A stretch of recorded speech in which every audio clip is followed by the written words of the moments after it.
In our next nonfiction book, very, very dreadful, The Influenza Pandemic of 1918, right here, Albert Marrin researches the history, science, and impact of this horrific pandemic that swept through the world. And I think the thing that caught my eye about this book was first, the image of this woman on the cover. But second, as I was looking for who this woman was, I found that this woman was actually is an image that's part of a health and safety PSA from the 1918s, or from 1918. And I started reading it, and it's all sounding really familiar. To prevent influenza, do not take any person's breath. Keep the mouth and teeth clean. Avoid those that cough and sneeze.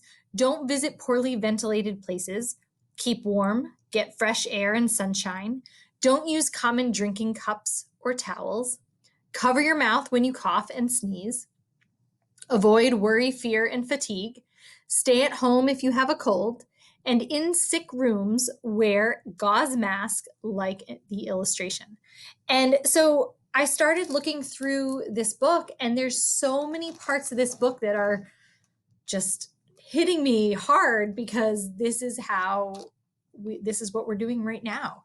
And this book was published in 2018. So it's really fascinating that Albert Marrin wrote this book, researched this book, and has a whole chapter about future pandemics and being prepared for them. And here we are. And so in his prologue, he says, "I cannot say it is a happy story or a pretty one. I admit that researching the pandemic gave me the blues at times. Often terrible, it illustrates how quickly an advanced civilization can begin to unravel in the face of a baffling affliction.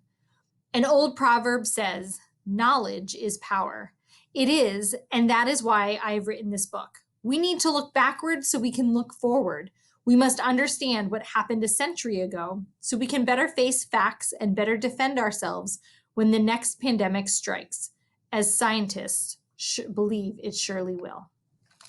So if you are interested in the history of pandemics and you want to see what happened in history and what we could learn from it for our current pandemic, this might be a really great book to check out.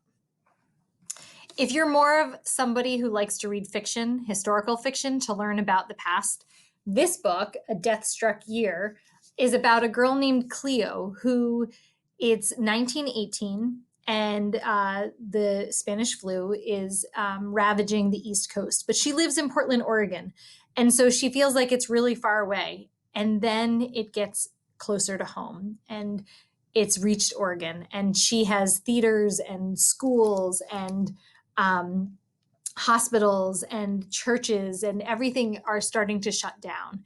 And she's at boarding school, and she's been told to stay in place, but the Red Cross is pleading for volunteers because they really, really need help. So 17-year-old Cleo decides that she's going to volunteer, and because she can't let this happen and not try to help people.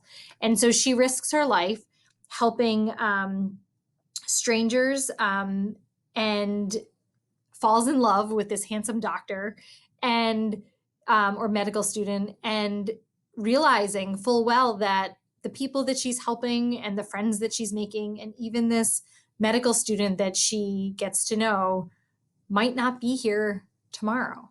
And she's,